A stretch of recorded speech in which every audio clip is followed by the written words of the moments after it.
Just an update video. I got the splitter on.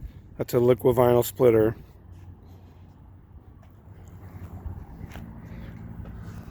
That's the GT grill in there now. Splitter in the grill is kind of a hard thing to do because you got to remove the whole bumper. You got to do everything from inside. So that was a little bit of work there.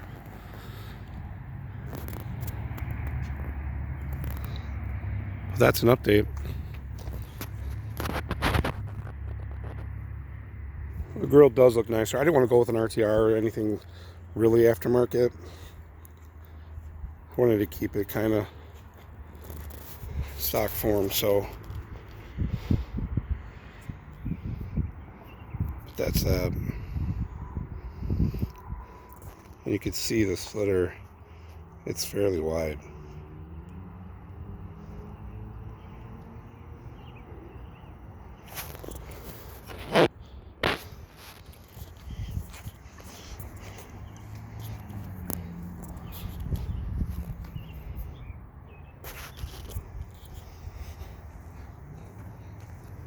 I chose not to do the wings on the splitter on the side.